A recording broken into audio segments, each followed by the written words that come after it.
गीता सुगीता कर्तव्या किमन्यैः शास्त्रविस्तरैः या स्वयं पद्मनाभस्य मुखपद्माद्निःसृता सर्वोपनिषदो गावो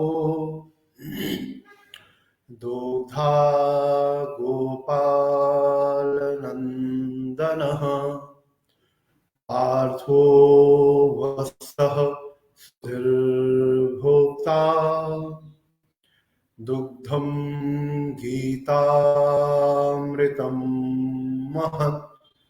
ॐ शान्तिः शान्तिः शान्तिः सुशान्तिर्भवतु।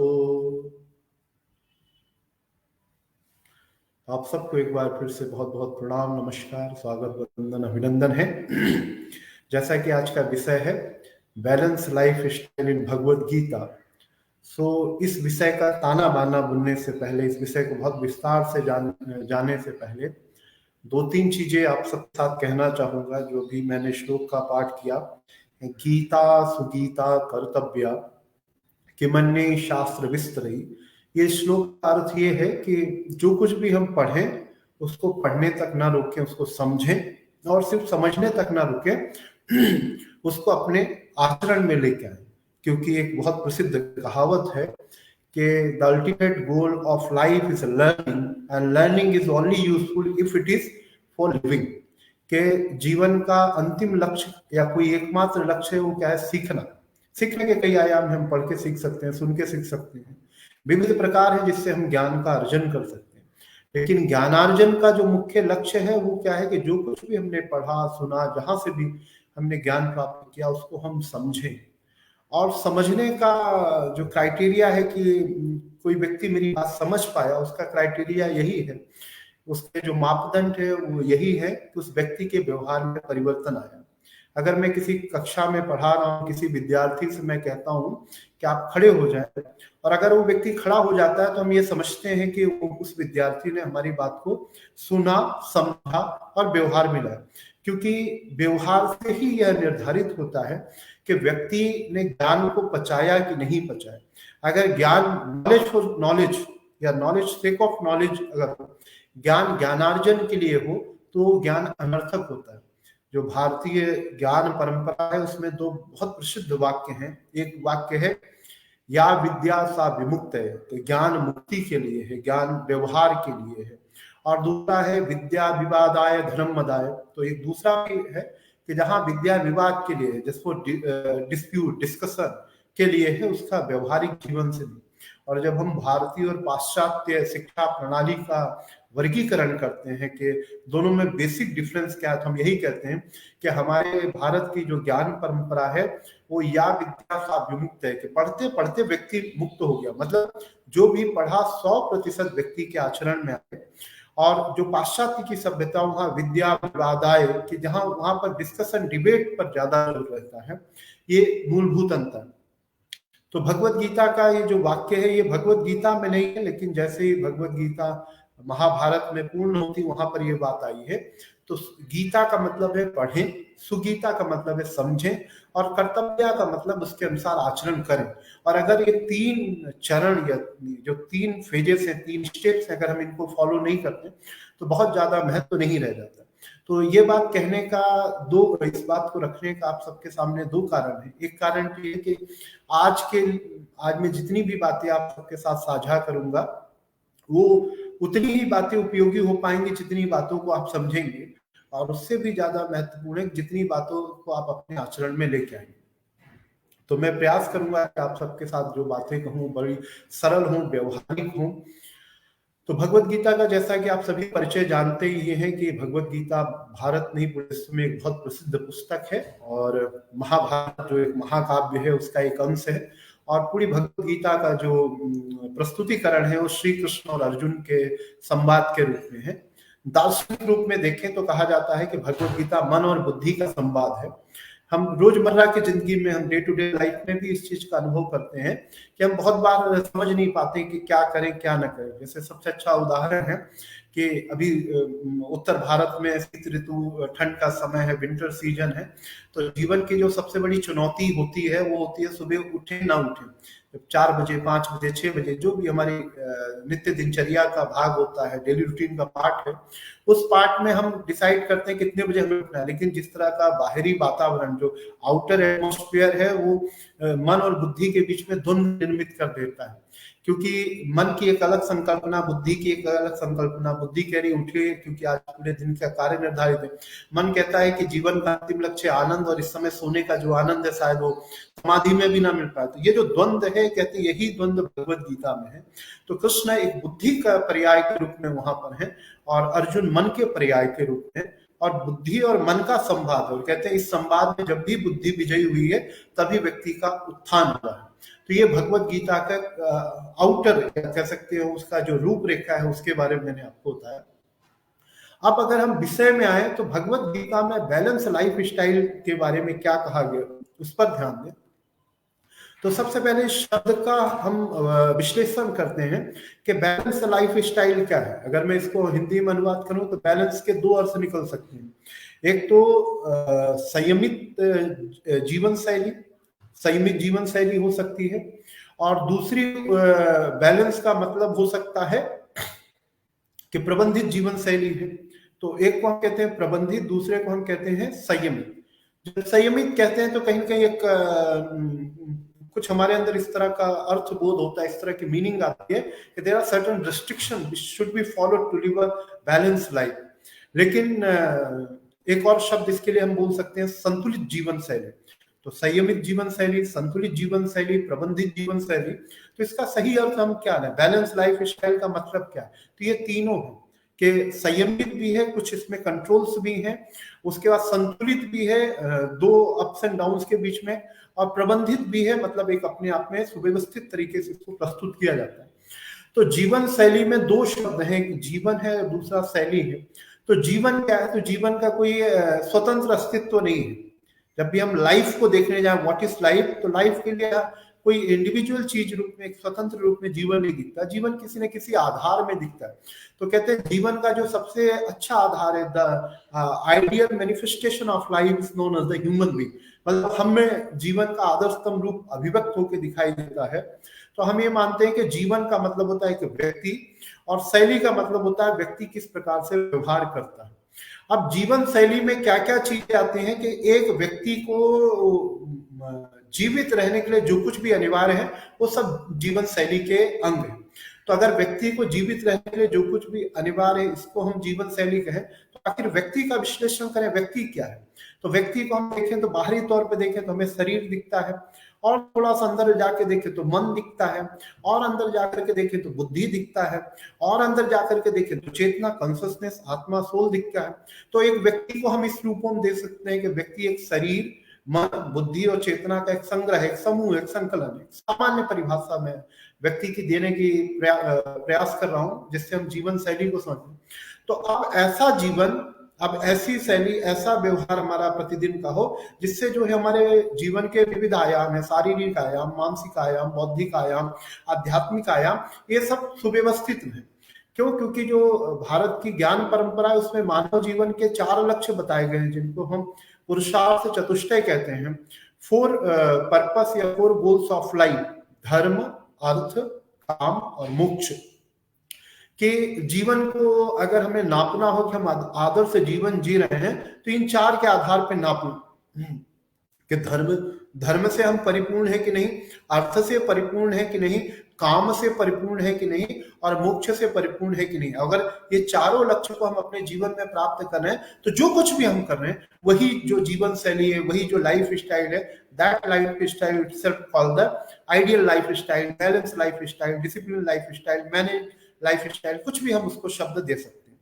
अब आधुनिक समय में देखें तो आधुनिक विचारधारा में अगर आप किसी कहें कि आप अगर सुबह उठेंगे तो आपको पुण्य मिलेगा, तो most of section of our country और across the globe will not be much interested कि पुण्य मिलेगा मतलब क्या मिलेगा, बिकॉज अब हमें कुछ प्राप्त होगा तो हम फिजिकल सेंस में मानते हैं कि या कुछ वर्चुअली प्राप्त हो या कुछ फिजिकली हमें प्राप्त हो, तब हम मानते हैं कि आई अचीव समथिंग। तो हम किसी से कहें कि आप सुबह उठेंगे, जल्दी उठेंगे तो आपको धर्म मिलेगा, पुण्य मिलेगा, तो कोई भी व्यक्ति मानने के लिए तैयार। तो आधुनिक समय में और योग में हम जीवन के लक्ष्य क्या मानते हैं, तो हमने योग में जीवन के 3 लक्ष्य माने हैं, हेल्थ, हैप्पीनेस और हार्मनी, कि हम स्वस्थ रहें, आनंद प्रसन्न रहें और सामंजस्यपूर्ण जीवन जिए।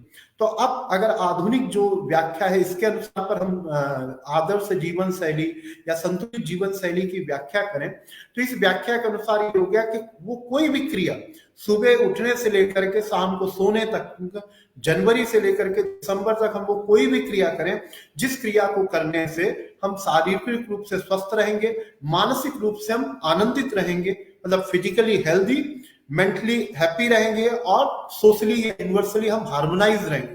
हार्मोनाइज रहेंगे मतलब फिट फॉर सोसाइटी, हम दूसरे के साथ रहने के लिए, कोई एग्जिस्टेंस, सह अस्तित्व, म्यूचुअल एग्जिस्टेंस के लिए हम तैयार रहेंगे। और अगर हमारी कोई भी क्रिया इन तीनों के लिए, इन तीनों पैरामीटर पे परफेक्ट निकलती है, तो हम कह सकते हैं कि हमारा जो जीवन शैली हो, हमारी जो लाइफ स्टाइल हो, आइडियल है। जनरली हम लाइफ स्टाइल में 5 चीजों पर फोकस करते हैं। वो 5 चीजें क्या है, तो भगवत गीता का यही मैं अवतरण कराऊंगा। वो 5 चीजें हैं हमारी, युक्ताहार विहारस्य, युक्त चेष्टस्य कर्मसु, युक्त स्वप्नावबोधस्य योगो भवति दुःखः। कि आदर्श जीवन शैली के या जीवन लाइफ स्टाइल के 5 factor, 5 dimension of life style.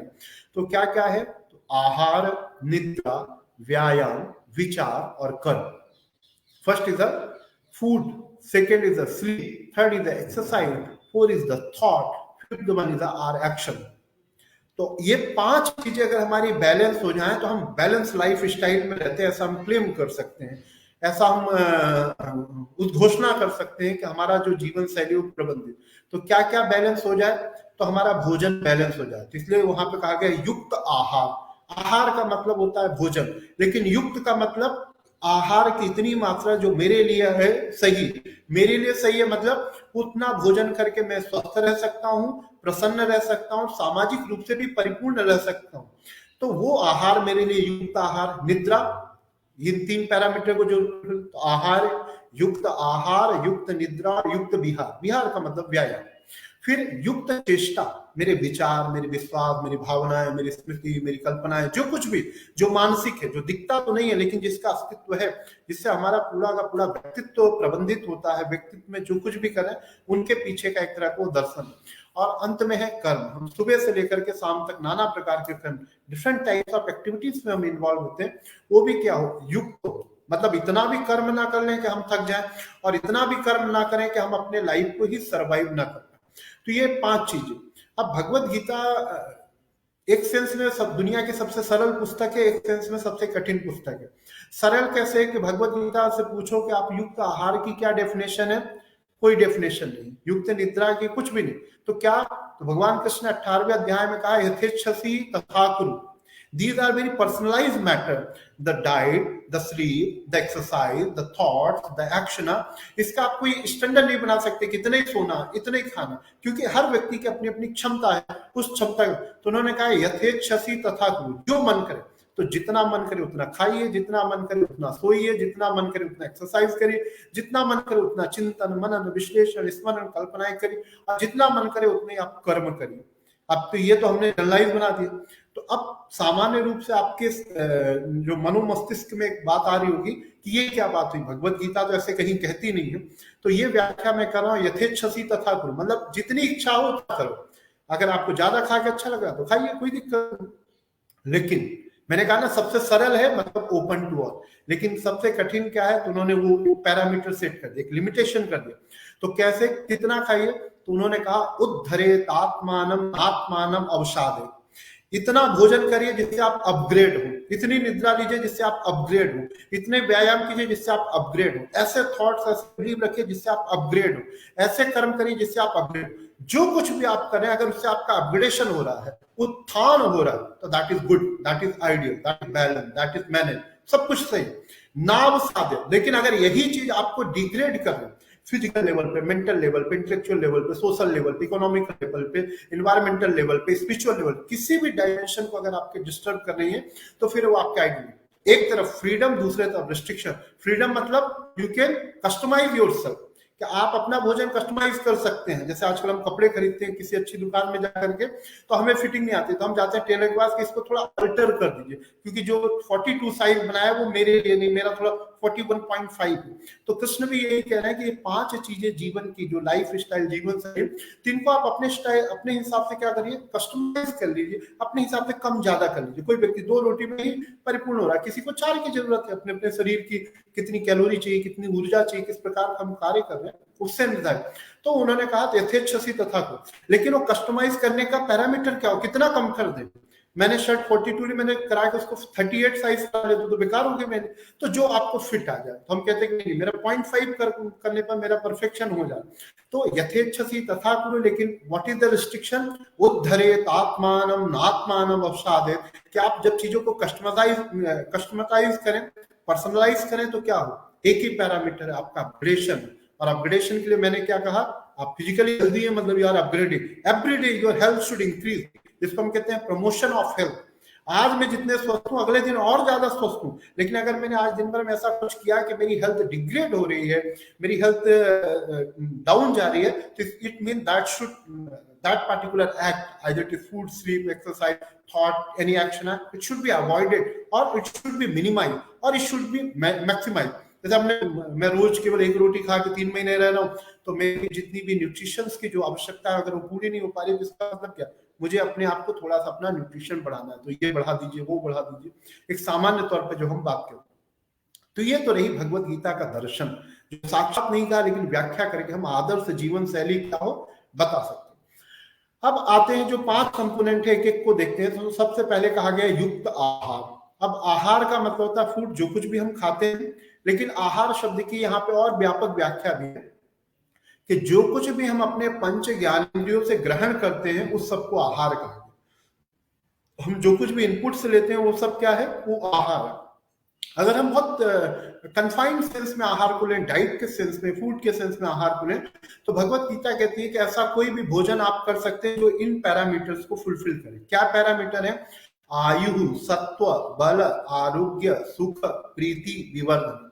तो कोई भी फूड जो आपको क्या दे, तो लाइफ स्पैन जो आपकी है उसको बढ़ा दे, जो आपकी जीवन की अवधि को बढ़ा दे। आयु दे, फिर सत्व दे, इनर स्ट्रेंथ दे, बल दे, फिजिकल स्ट्रेंथ दे, आयु, सत्व, बल, आरोग्य दे, आपकी इम्यूनिटी को बूस्ट कर दे। अभी पिछले 1-2 साल से हम लोग इम्यूनिटी पे बहुत चर्चा करें, तो ऐसा फूड लीजिए जो इम्यूनिटी बूस्टर हो, जो हमारी प्रतिरक्षा तंत्र को स्ट्रॉन्ग कर दे।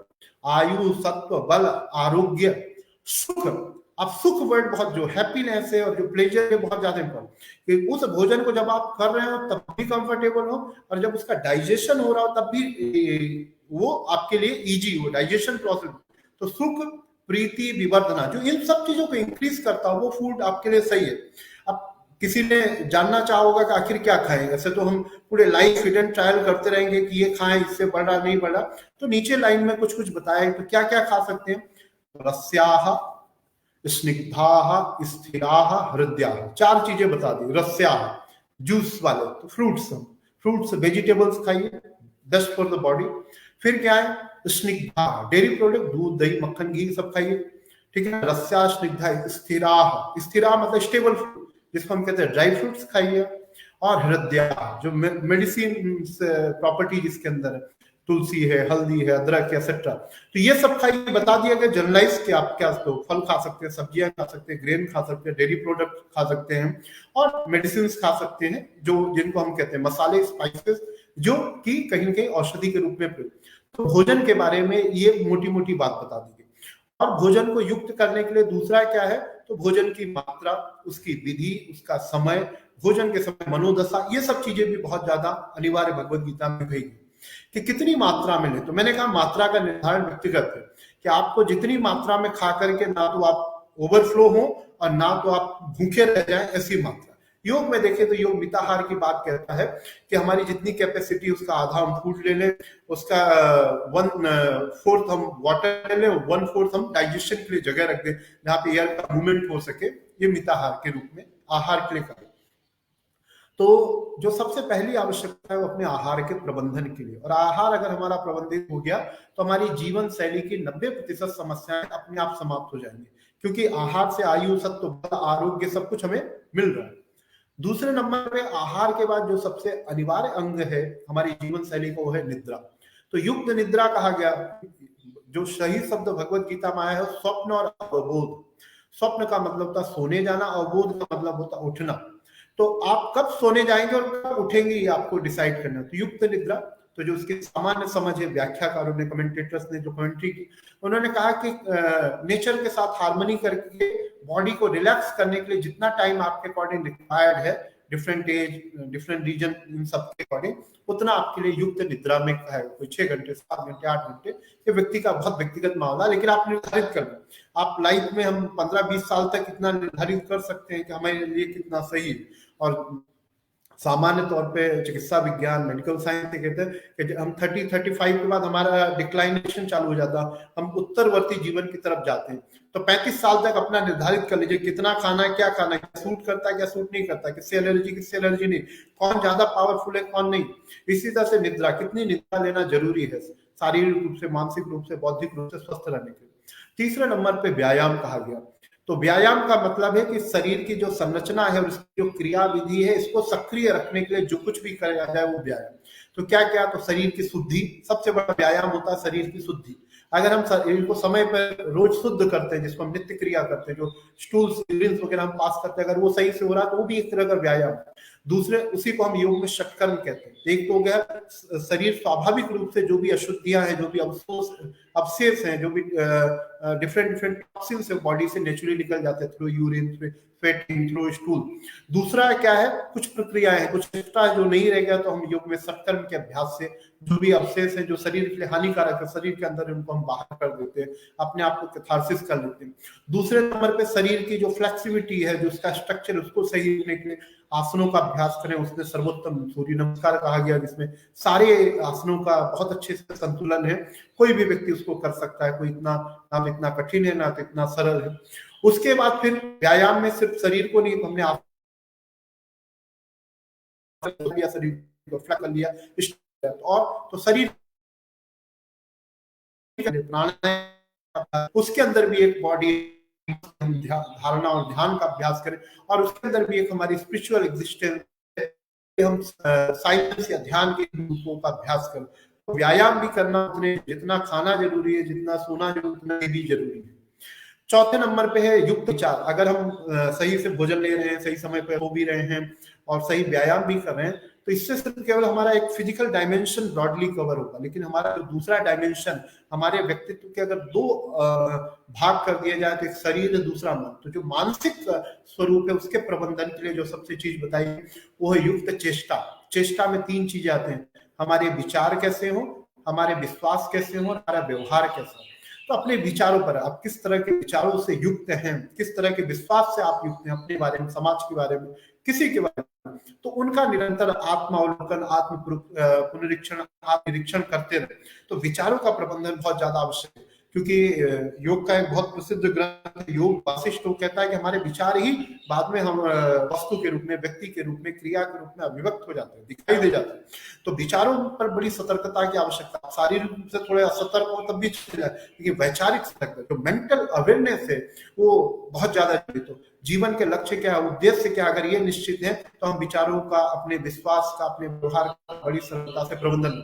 तो विचारों पर पहरा देने का, उनका वर्गीकरण करने का, और जीवन के अनुकूल है कि नहीं, मतलब आत्म उद्धार के अनुकूल है कि नहीं, लोकोपकारी है कि नहीं, ऐसे विचार अगर हम रखें तो मानसिक रूप से भी स्वस्थ हो सकते हैं। और जो 5वां जो आयाम बताएगा युक्त कर्म का, तो यहाँ पे कर्म का तात्पर्य है कि हमारे डिफरेंट डिफरेंट रोल्स होते हैं। एक स्टूडेंट के रूप में मेरा जो रोल है वो पढ़ना है, वो वहां पे कर्म वो ऐसा हो कि जो रिक्वायरमेंट है, जो मेरे गोल है वो फुलफिल हो। एक टीचर के रूप में पढ़ाना है, एक बिजनेसमैन के रूप में बिजनेसमैन करना, डिफरेंट। यहाँ युक्त कर्म, जो भी मेरे प्रोफेशन, जो जिस भी एज में मैं, वहां कुछ ना कुछ मुझे करना है अपने अपग्रेडेशन के लिए, वो बड़े बैलेंस हो। बैलेंस होना का मतलब है कि वो पॉजिटिव एटीट्यूड से किए जाए, उसमें हमारी अभिरुचि हो, और वो सब चीजें ऐसे करें कि हम उसमें एक परफेक्शन के साथ उस कर्म को कर पाए। तो युक्त कर्म, अगर ये 5 आयाम हमारे जीवन के, जो 5 डायमेंशन है हमारे जीवन में, जीवन शैली है, जीवन शैली है, वो जीवन शैली, इस प्रकार से हम कहते हैं। और भगवत गीता में इसके आगे अगर आप डिस्कशन देखें तो और भी बहुत सारी जीवन से संबंधित बातें कही गई, लेकिन जीवन शैली में 5 मूलभूत तत्वों का अगर हम ध्यान रखें, भोजन को ठीक कर लें, निद्रा को ठीक कर लें, व्यायाम ठीक करें, अपने थॉट्स, अपने विचार, विश्वास, भावनाओं को प्रबंधित रखें, क्योंकि हम ही है जिसको कंट्रोल करने वाला हम स्वयं है, कोई बाहरी व्यक्ति हमें कंट्रोल नहीं कर सकता। और अपने कर्म को, जो भी हमारा जो भी अवस्था है, जो भी उत्तरदायित्व है, उनका अगर हम वहन सर्वोत्तम रूप से करें तो हमारी जीवन शैली आदर्श जीवन शैली हो सकती है। और हम जीवन के जो अंतिम लक्ष्य है, चाहे वो आधुनिक समय में हेल्थ, हैप्पीनेस और हार्मनी हो, चाहे वो प्राचीन जो लक्ष्य थे वो मोक्ष हो। मोक्ष का मतलब कि संसार में हम आनंदित रहे, एक भी क्षण हमें दुख में व्यतीत ना करें, ऐसा कोई कारण नहीं व्यक्ति दुखी हो, जो कुछ भी घटना घटे तो सब में आनंदित रहे। तो हम ज्यादा दुखी तभी होते हैं जब हम अपने जीवन का प्रबंधन कर लेते हैं, अपने लाइफ को मिसमैनेज कर लेते हैं। और लाइफ मैनेजमेंट का मतलब ये नहीं कोई लाइफ का एक अलग पार्ट नहीं, from very early morning to till late night, यही आज का दिन का दिनचर्या क्या है। अगर मैं बैलेंस लाइफ स्टाइल आज के लिए बात करूं तो आज सुबह कब मैं उठा, कब सोऊंगा, बीच में जो कुछ भी मुझे करना था कितने सुव्यवस्थित तरीके से मैंने किया, वही आज की लाइफ। और दिन ही हमारे पास, इसके अलावा अगर हम कहें महीने, साल, कुछ नहीं, क्योंकि हर दिन दिन में ही बाद में वो जुड़ के महीने बन रहे हैं, साल बन रहे हैं। तो अगर हम प्रतिदिन सचेत होकर के जिए, इन 5 चीजों पर ध्यान रखें, और भगवान कृष्ण की 2 सिक्के के हम फ्रीडम का पूरा प्रयोग करें, लेकिन वो फ्रीडम किसके लिए हो, सेल्फ अपग्रेडेशन के लिए, तो हम जीवन के अंतिम लक्ष्य को या जीवन के प्रमुख लक्ष्य को या आनंदमय जीवन जी सकते हैं। तो इसी सब बातों के साथ मैं अपनी वाणी को विराम दूंगा। फिर से एक बार आप सबको बहुत बहुत धन्यवाद, सबको प्रणाम।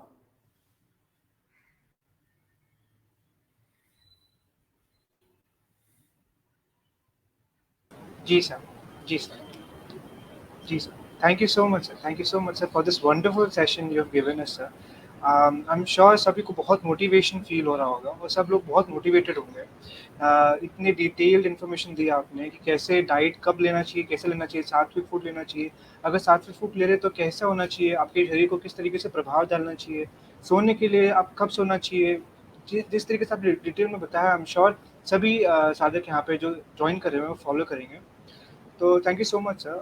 As a part of the team and as a token of appreciation, sir, we would like you to request and accept the small certification, sir. So, एक सम्मान प्रमाण पत्र की तरफ से प्लीज इसे ग्रहण करिए। जी सर। इट सीम्स शायद से सर का नेट का प्रॉब्लम आ रहा है। नो इश्यूज, हमारे साथ निशा मैम भी आ चुके हैं। जी, नो इश्यूज, नो इश्यूज।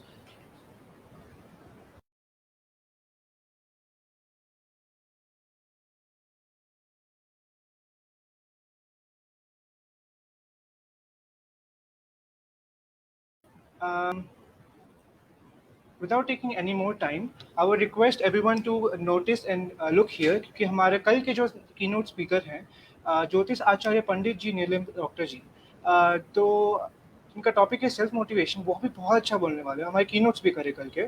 तो प्लीज़ आइएगा और ऐसे ही आपका सपोर्ट बना के रखिएगा। जी, हरे कृष्णा।